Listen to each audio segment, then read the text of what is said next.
Assalamualaikum warahmatullahi wabarakatuh dan Shalom. Saya atas nama Sugiyarti, Program Studi Pendidikan Biologi, Fakultas Keguruan dan Ilmu Pendidikan Universitas Sulawesi Barat, Majene. Saya menduduki semester 4 tahun ajaran 2020-2021. Di sini saya bersama dengan teman-teman tim pengajar saya akan menjelaskan mengenai apa yang dimaksud dengan keterampilan mengajar guru dan apa saja yang termasuk dalam keterampilan mengajar. Yang pertama, apa yang dimaksud dengan keterampilan mengajar? Keterampilan mengajar adalah kemampuan seorang guru dalam mengarahkan atau dalam membimbing aktivitas mengajar atau aktivitas mendidik. Nah, apa sih yang dimaksud dengan mengajar? Jadi, mengajar adalah aktivitas untuk mencoba menolong, membimbing atau mengarahkan seseorang untuk dapat menerima serta mengembangkan baik itu ilmu pengetahuan, skill, ide-ide, cita-cita, dan juga dapat menerima penghargaan atau apresiasi. Dengan begitu, dapat diketahui bahwa keterampilan mengajar adalah seperangkat kemampuan atau kecakapan seorang guru dalam mengarahkan, dalam melatih aktivitas seseorang dan juga pengalaman seseorang serta membantunya dalam mengembangkannya, juga dapat membantunya dalam menyesuaikan diri terhadap lingkungannya. Nah, dengan begitu, dengan adanya keterampilan mengajar guru, maka dapat diketahui suasana belajar yang menyenangkan. Apa sajakah ciri-ciri dari suasana belajar yang menyenangkan? Nah, ciri-cirinya yaitu pertama, menciptakan lingkungan belajar tanpa stres. Artinya bahwa di dalam lingkungan tersebut aman untuk melakukan kesalahan, tetapi tetap menjunjung tinggi untuk meraih kesuksesan. Nah, kemudian yang kedua, menjamin bahwa bahan ajar itu relevan dengan manfaat serta pentingnya harapan peserta didik. Kemudian ketiga, menjamin bahwa secara emosional peserta didik melakukan proses pembelajaran itu secara efektif. Kemudian yang keempat, melibatkan seluruh indera dan pikiran baik dari otak kiri maupun dari otak kanan. Kemudian juga ciri-ciri suasana belajar menyenangkan terakhir ialah menantang peserta didik untuk dapat berpikir lebih jauh dan juga dapat mengekspresikan pelajaran yang diterimanya.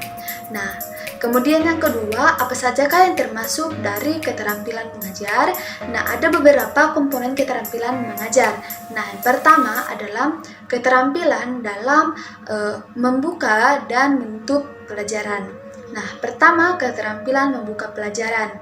Keterampilan membuka pelajaran adalah kegiatan yang dilakukan guru untuk menciptakan prakondisi peserta didik sehingga dapat menumbuhkan mental dan juga dapat menumbuhkan kefokusan peserta didik untuk menerima pelajaran yang akan diterimanya. Nah, ada beberapa cara untuk dapat menumbuhkan minat peserta didik untuk dapat memusatkan pelajaran, memusatkan dirinya untuk menerima pembelajaran. Itu yang pertama, dapat dilakukan dengan memberikan motivasi.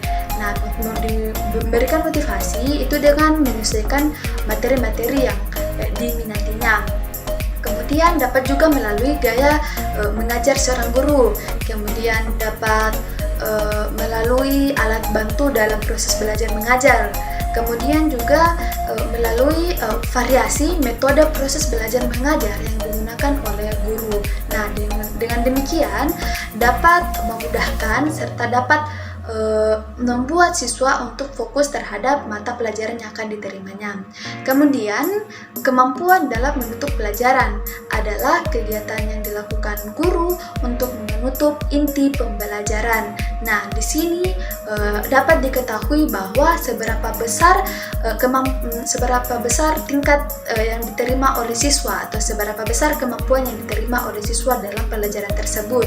Nah, di sini dapat diketahui melalui evaluasi pembelajaran pada akhir pembelajaran.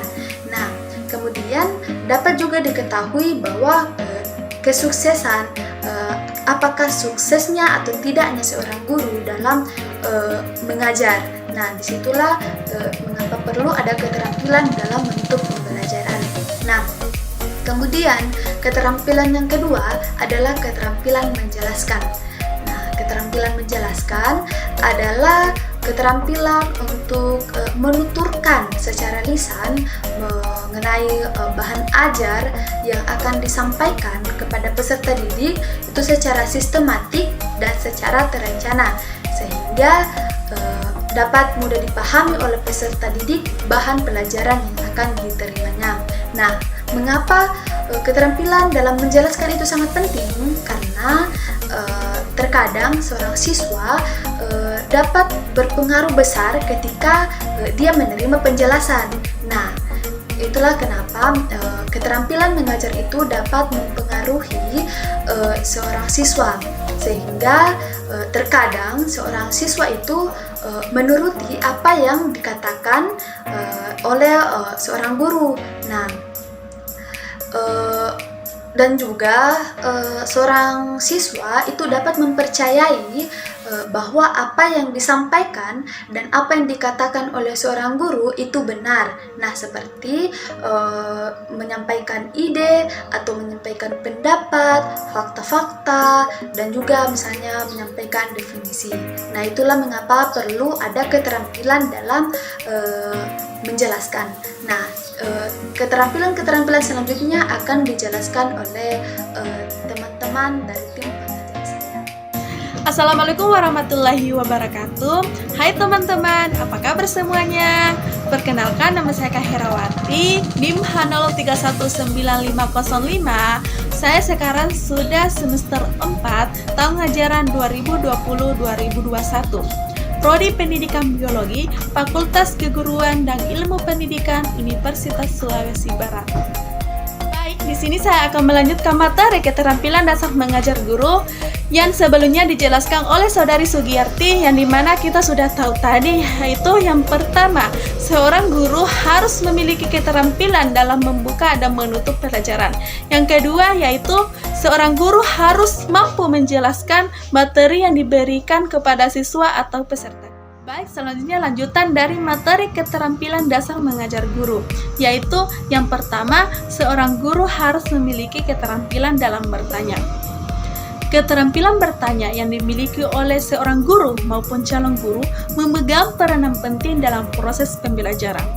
Sebab tujuan dari dikuasainya keterampilan bertanya ini dapat meningkatkan partisipasi dan meningkatkan rasa ingin tahu peserta didik terhadap masalah apa saja yang sedang dibicarakan. Karena hampir seluruh proses evaluasi, pengukuran, penilaian, dan pengujian dilakukan melalui pertanyaan. Lalu, apa saja sih teknik yang perlu diketahui oleh guru maupun calon guru dalam bertanya? Yang pertama, membuat pertanyaan yang jelas dan langsung ditujukan kepada siswa. Kemudian, memberikan waktu seluruh siswa untuk berpikir secukupnya dalam menjawab soal. Yang kedua, yaitu mencegah jawaban yang tidak sesuai dengan soal. Yang ketiga, yaitu mempersilahkan siswa untuk menjawab dan memotivasi siswa untuk mendengarkan jawaban tersebut. Baik, yang kedua yaitu keterampilan dalam memberikan penguatan. Keterampilan dalam memberikan penguatan kepada calon guru memegang peranan penting dalam proses pembelajaran tersebut. Sebab, respon positif yang diberikan guru akan memotivasi peserta didik untuk mempertahankan bahkan meningkatkan prestasi yang dimilikinya. Karena tujuan dari penguatan ini untuk membangkitkan dan memelihara motivasi belajar peserta didik tersebut.